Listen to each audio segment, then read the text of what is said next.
चाचणी घेतली जाते आणि त्याच्यानंतर त्याचं कार्यक्षेत्र ठरवलं जातं. दुर्दैवानं आमच्याकडे तो प्रकारच अस्तित्वात नाही. ज्याला डान्सची आवड आहे त्याला मी गणिताचे प्रमेय सोडवायला सांगतो.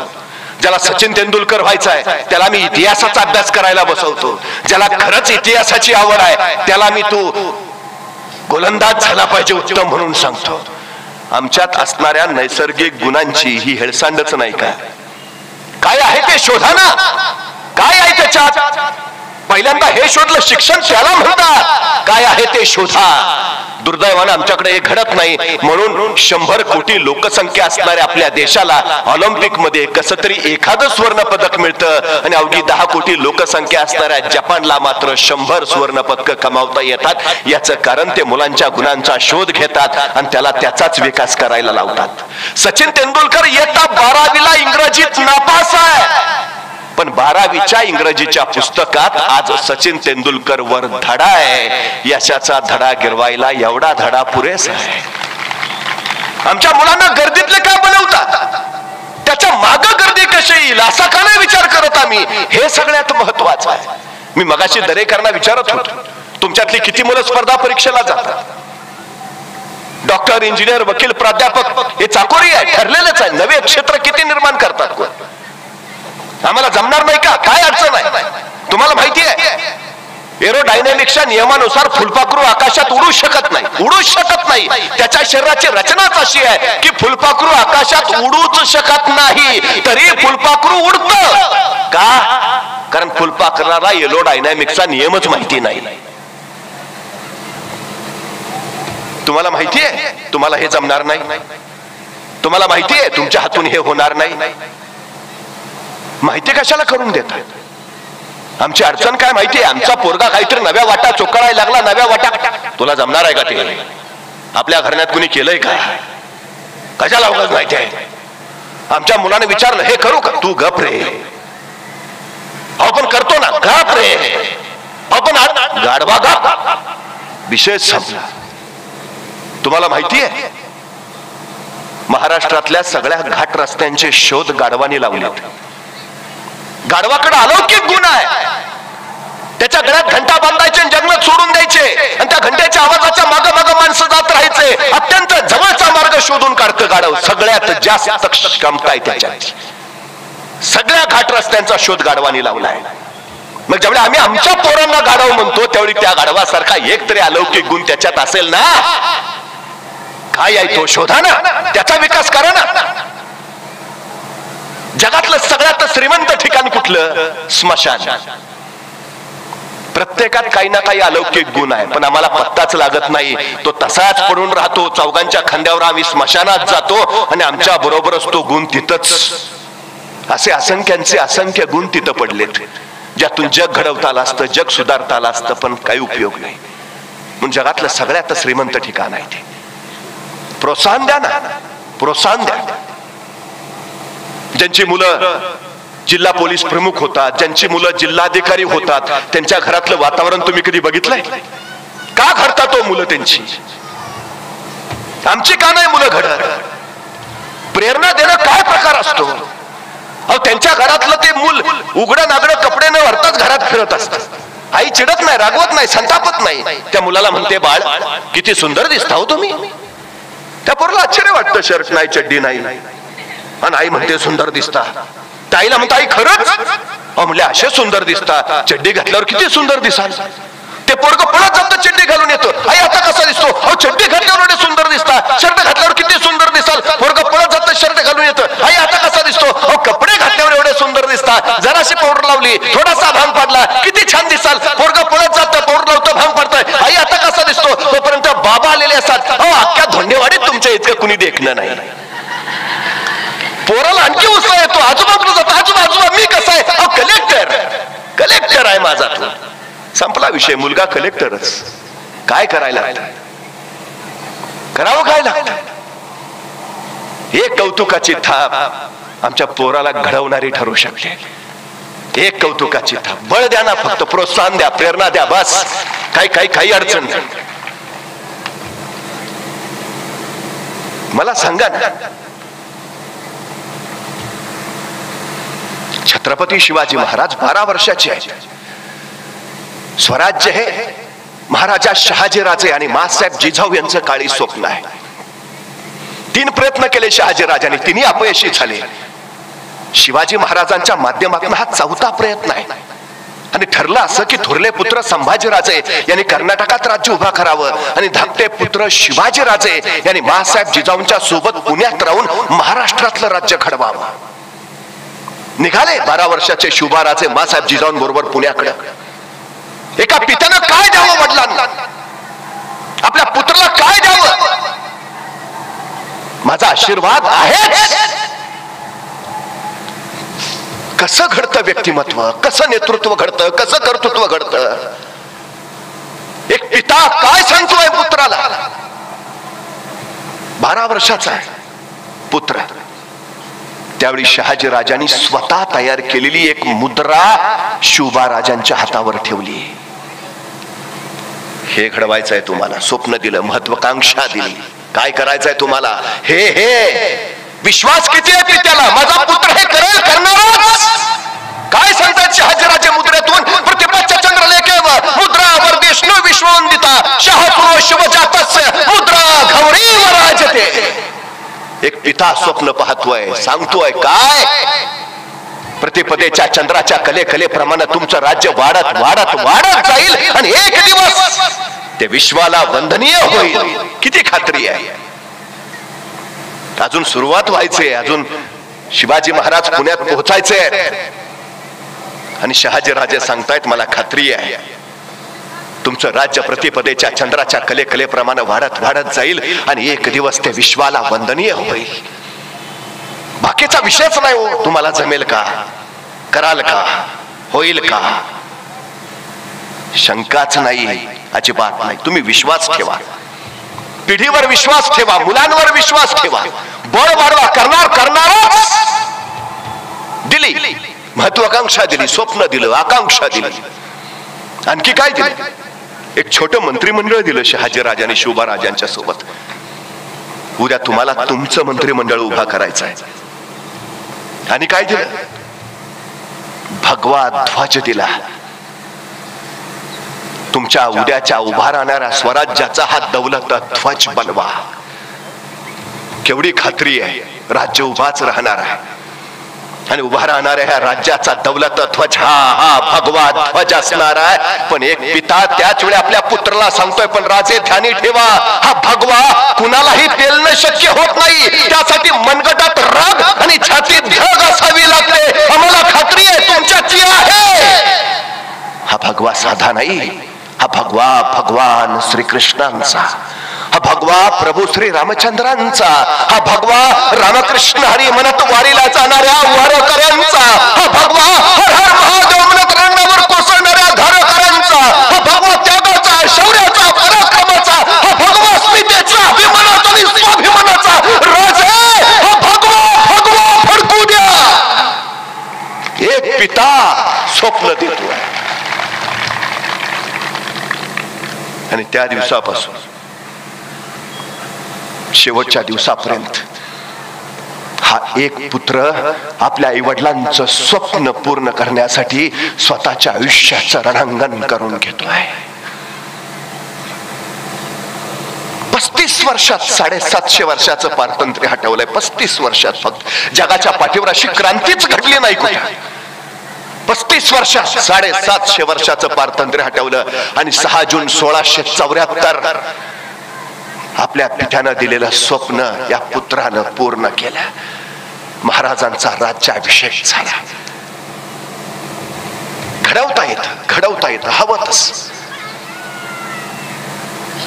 मानवी व्यक्तिमत्वाचे अभ्यासक आणि मानववंश शास्त्रज्ञ असं म्हणतात की नुकताच जन्माला आलेलं एखादं नवजात बाळ तुम्ही आम्हाला आणून द्या आणि त्याला काय बनवायचं ते सांगा, आम्ही बनवून देतो. बनवता येतं, घडवता येतं, हवं ते. मुलं डॉक्टर बनवायचं बनणार, इंजिनियर बनणार, चित्रकार बनणार, खेळाडू बनणार, हवं ते. मातीच्या गोळ्याला जर आकार देता येतो तर जिवंत हाडामांसाच्या गोळ्याला आकार देण्यात अडचण काय आहे? हवं ते घडवता येतं, हवंच.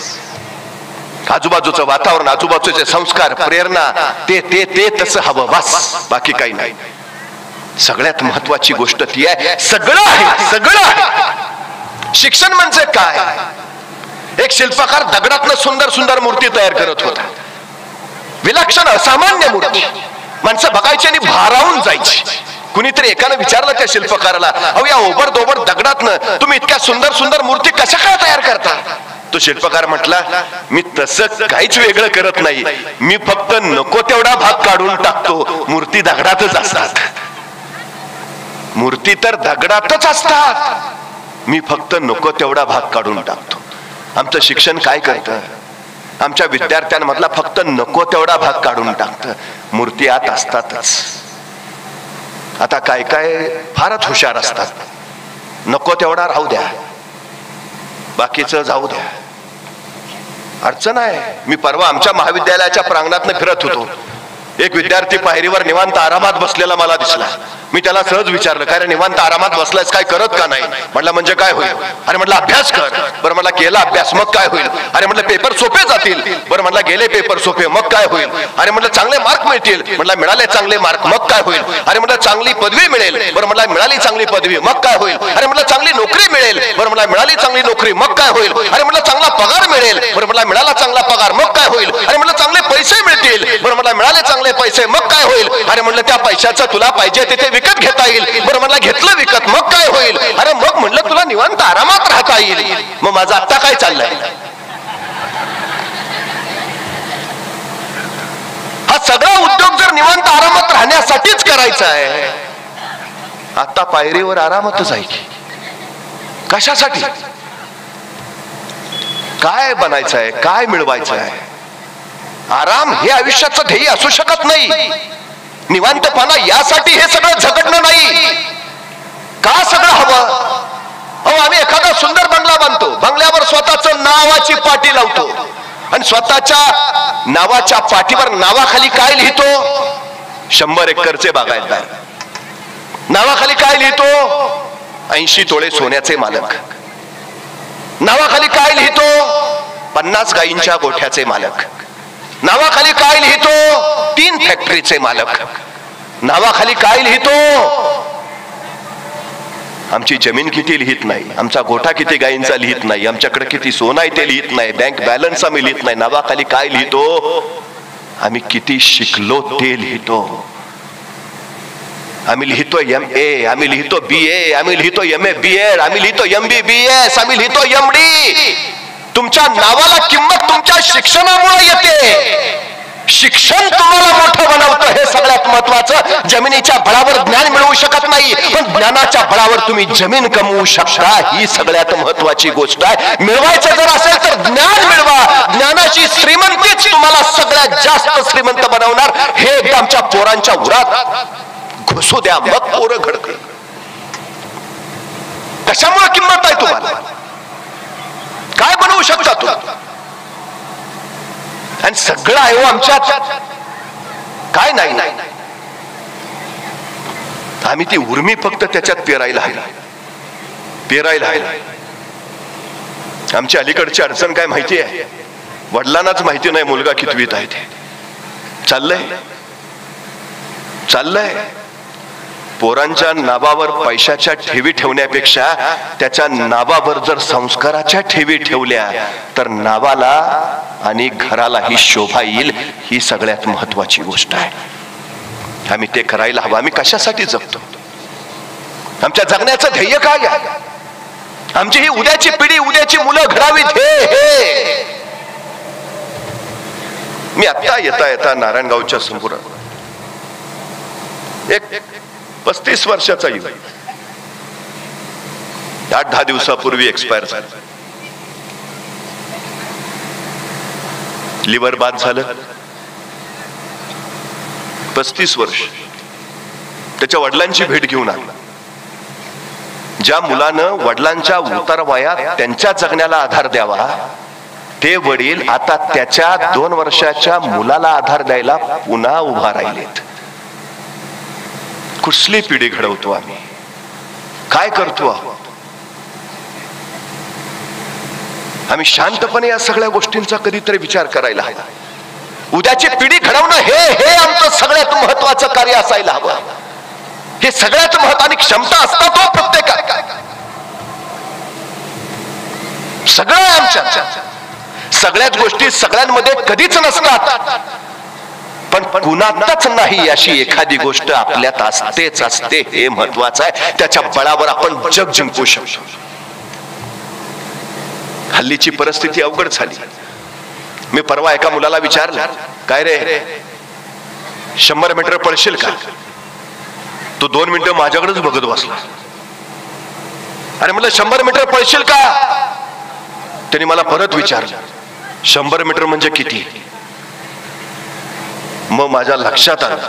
मग त्याला विचारलं, म्हटलं काय खेळबीळ खेळतोस का नाही? म्हटलं सगळे खेळ खेळतो. क्रिकेट खेळतो, फुटबॉल खेळतो, व्हॉलीबॉल खेळतो, बॅडमिंटन खेळतो. म्हटलं एवढे सगळे खेळ खेळतो, मग दिवसभर मैदानावरच असतोस का काय? तो म्हणला मैदानावर नाही, मोबाईलवर खेळतो. म्हटलं मग बरोबर आहे, तुला 100 मीटर कळणारच नाही. मोबाईलच्या स्क्रीनवर तुला कसं 100 मीटर कळणार? मग त्याला सांगितलं इथून त्या गाड्या लागल्या तिथपर्यंतचे अंतर आहे ना, त्याला 100 मीटर म्हणायचं. पळशील का? तो 5 मिनिटं अंतरच बघत बसला. म्हटलं करतो प्रयत्न. अरे म्हणलं 100 मीटर पळायच्या, तुला कुठं 5 किलोमीटर सांगितलंय? करतो प्रयत्न. पळशील का? नाही, करतो ना प्रयत्न. बरं मला सांग, हे 100 मीटर अंतर पार करायला तुला किती वेळ लागेल? तो परत 5 मिनिटं बघत बसला. अरे मला सांग ना किती वेळ लागेल? 5 मिनिटं तर लागतील. अरे 100 मीटर पळायचं आहे. हो तेच ना, 5 मिनिटं तर लागतील. अरे ऑलिम्पिकचा हुसेन बोल्टचा रेकॉर्ड 7 सेकंदाचा आहे. तो 7 सेकंदात 100 मीटर पळतो. तू 10 सेकंद म्हण, 15 सेकंद म्हण, 20 सेकंद म्हण, 25 सेकंद म्हण, का 5 मिनिटं? माझं मला माहिती आहे ना. अरे बाळा 100 मीटर पळायचं आहे, किती वेळ लागला? सांगितलं ना 5 मिनिटं. मला सुचायचंच बंद झालं. तेवढ्यात त्याचा मित्र धावत आला. ए पळ पुत्र पिसाळ, इतक्या भयान वेगात पळत सुटला. 5 सेकंदात 100 मीटर. मी त्याला म्हटलं तू तर हुसेन बोल्टचं रेकॉर्ड मोडलंस. त्याचं ऑलिम्पिकचं रेकॉर्ड 7 सेकंदाचा आहे, तू 5 सेकंदात 100 मीटर पळलास. म्हटलं मग कुत्रा मागं लागला होता. म्हणजे तुमच्यात 5 सेकंदात 100 मीटर पळायची क्षमता आहे. बाहेर कधी आली? संकट आल्यावर. मग संकट चांगली आहेत का वाईट आहेत? चांगली आहे. संकटांचं स्वागत करायला हवं. संकट तुम्हाला अडवायला येत नाहीत, संकट तुमची उंची वाढवायला येतात. अडचणी तुम्हाला थांबवायला येत नाहीत, अडचणी तुमच्यातल्या क्षमता बाहेर काढायला येतात. अडथळे तुम्हाला रोखायला येत नाहीत, अडथळे तुमच्यातली कौशल्य बाहेर काढता येतात. स्वागत करायला हवं. संकट, अडचणी, अडथळे. सावलीत झाड वाढत नाही, त्याला त्याचा संघर्ष करूच द्यावा लागतो. तेव्हा तो घडतो.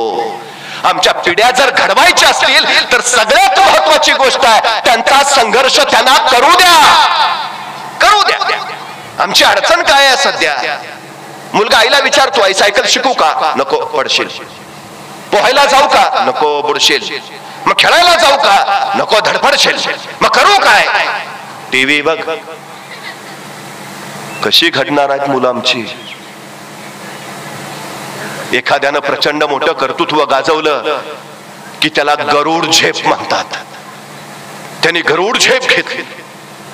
गरुड झेप म्हणजे काय हो? आणि गरुडच का घेतो? तुम्हाला माहिती आहे गरुड कसा बनतो? गरुडाची आई तिच्या पिलाला जन्म देते आणि ज्या क्षणी ते पिलू या सृष्टीत येतं त्याच्या दुसऱ्या क्षणी त्या गरुडाची आई आपल्या त्या पिलाला आपल्या पंजात पकडते आणि सरळ आसमानात भरारी घेते, उंच जाते. नुकतं जन्माला पिलू आहे. वारा म्हणजे काय माहित नाही, आभाळ म्हणजे काय कळत नाही, श्वास कसा घ्यावा समजत नाही. आईनं कुशीत घ्यावं, सांगावं, समजावं, घडवावं, पण त्याच वेळेची आई त्याला पंजात पकडते आणि उंच आसमानात घेऊन जाते. अगदी उंच. त्या पिलाला काही कळेना, ते हार स्वप्न ऐकलं बघते आणि अपाट उंचीवर गेल्यावर ती आई त्या गरुडाच्या पिलाला पायातनं सरळ खाली फेकून देते. सण करते, खाली येत आहे.